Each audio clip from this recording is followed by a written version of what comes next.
அப்போஸ்தலர் 23 அதிகாரம். பவுல் ஆலோசனை சங்கத்தாரை உற்று பார்த்து, சகோதரரே, இந்நாள் வரைக்கும் எல்லா விஷயங்களிலும் நான் நல்மனசாட்சியோட தேவனுக்கு முன்பாக நடந்து வந்தேன் என்று சொன்னான்.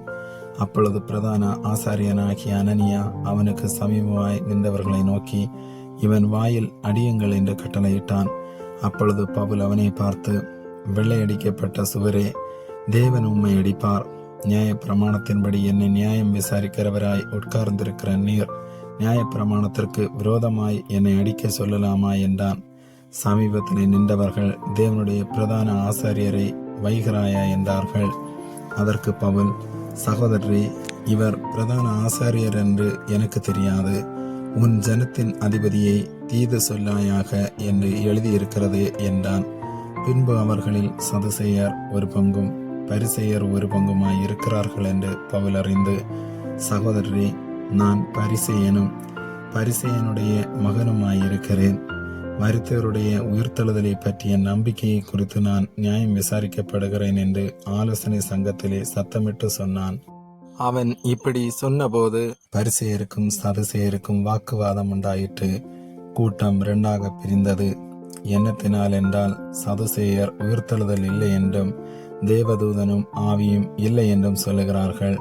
பரிசேயரோ அவ்விரண்டும் உண்டென்று ஒப்புக்கொள்கிறார்கள். ஆகையால் மிகுந்த கூக்குரல் உண்டாயிற்று. பரிசேய சமயத்தாரான வேதபாரகரில் சிலர் எழுந்து, இந்த மனுஷனிடத்தில் ஒரு பொல்லாங்கையும் காணோம். ஒரு ஆவி அல்லது ஒரு தேவதூதன் இவனுடனே பேசினதுண்டானால் நாம் தேவனுடனே போர் செய்வது தகாது என்று வாதாடினார்கள். மிகுந்த கலகம் உண்டான போது பவுல் அவர்களால் பேருண்டு போவான் என்று சேனாதிபதி பயந்து போர் சேவகர் போய் அவனை அவர்கள் நடுவிலிருந்து இழுத்து கோட்டைக்கு கொண்டு போகும்படி கட்டளையிட்டான். அன்று ராத்திரியிலே கர்த்தர் பவுலின் அருகே நின்று, பவுலே, திடன்கொள், நீ என்னை குறித்து எருசலேமிலே சாட்சி கொடுத்தது போல ரோமாவிலும் சாட்சி கொடுக்க வேண்டும் என்றார். விடியற்காலமான போது யூதரில் சிலர் ஒருமித்து, தாங்கள் பவுலை கொலை செய்யும் அளவும் புசிப்பதுமில்லை குடிப்பதுமில்லை என்று சபதம் பண்ணி கொண்டார்கள். இப்படி கட்டுப்பாடு பண்ணி கொண்டவர்கள் 40 பேருக்கு அதிகமாயிருந்தார்கள்.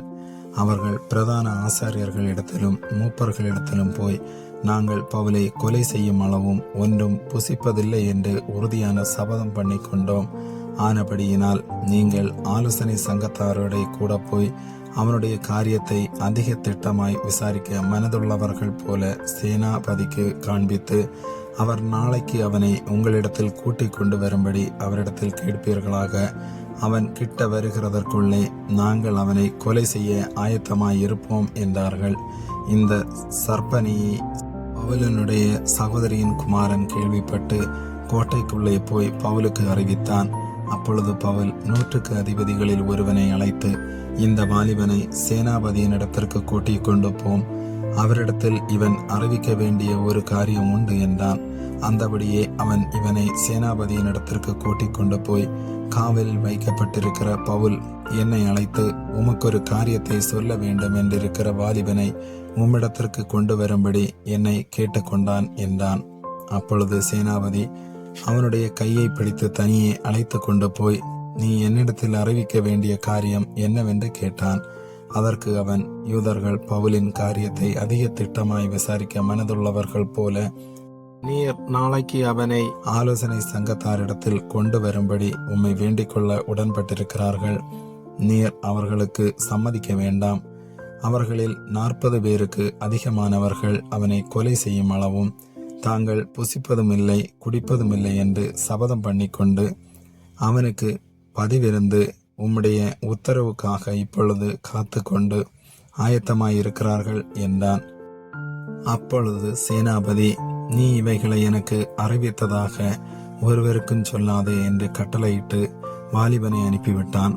பின்பு அவன் 100 அதிபதிகளில் 2 பேரை அழைத்து செசரியா பட்டணத்திற்கு போகும்படி 200 காலாட்களையும் 70 குதிரை வீரரையும் 200 ஈட்டிக்காரரையும் ராத்திரியில் 3ஆம் மணி வேளையிலே ஆயத்தம் பண்ணுங்கள் என்றும், பவுலை ஏற்றி தேசாதிபதியாகிய பேலிக்ஸினிடத்திற்கு பத்திரமாய் கொண்டு போகும்படிக்கு குதிரைகளை ஆயத்தப்படுத்துங்கள் என்றும் சொன்னதுமின்றி ஒரு நிருபத்தையும் எழுதினான். அதன் விவரமாவது, கனம் பொருந்திய தேசாதிபதியாகிய பேலிக்ஸ் என்பவருக்கு கிலவுதியு லீசியா வாழ்த்துதல் சொல்லி அறிவிக்கிறது என்னவென்றால், இந்த மனுஷனை யூதர் பிடித்து கொலை செய்ய போகிற சமயத்தில் நான் போர் சேவகரோடே கூட போய் இவன் ரோமன் என்று அறிந்து இவனை விடுவித்தேன். அவர்கள் இவன் மேல் சாட்டின குற்றத்தை நான் அறிய வேண்டும் என்று இவனை அவர்கள் ஆலோசனை சங்கத்துக்கு முன் கொண்டு போனேன். இவன் அவர்களுடைய வேதத்திற்கு அடுத்த விஷயங்களை குறித்து குற்றஞ்சாட்டப்பட்டவன் என்று விளங்கினதே அல்லாமல் மரணத்துக்காவது விலங்குக்காவது ஏற்ற குற்றம் யாதொன்றும் இவனிடத்தில் இல்லை என்று கண்டறிந்தேன். யூதர்கள் இவனுக்கு விரோதமாய் சற்பனையான யோசனை செய்கிறார்கள் என்று எனக்கு தெரிய வந்தபோது உடனே இவனை உம்மிடத்திற்கு அனுப்பினேன். குற்றம் சாட்டுகிறவர்களும் இவனுக்கு விரோதமாய் சொல்லுகிற காரியங்களை உமக்கு முன்பாக வந்து சொல்லும்படி அவர்களுக்கு கட்டளையிட்டேன். சுகமாய் இருப்பீராக என்றெழுதினான். போர்ச்சேவர் தங்களுக்கு கட்டளையிட்டபடியே பவுலை கூட்டிக் கொண்டு ராத்திரியிலே அந்திபத்திரி ஊருக்கு போய் மறுநாளில் குதிரை வீரரை அவனுடனே கூட போகும்படி அனுப்பிவிட்டு தாங்கள் கோட்டைக்கு திரும்பினார்கள். அவர்கள் செசரியா பட்டணத்தில் சேர்ந்து நிருபத்தை தேசாதிபதியினிடத்தில் கொடுத்து பவுலையும் அவன் முன்பாக நிறுத்தினார்கள்.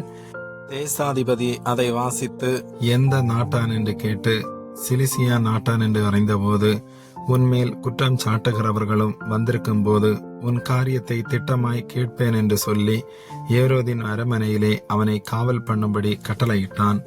ஆமேன்.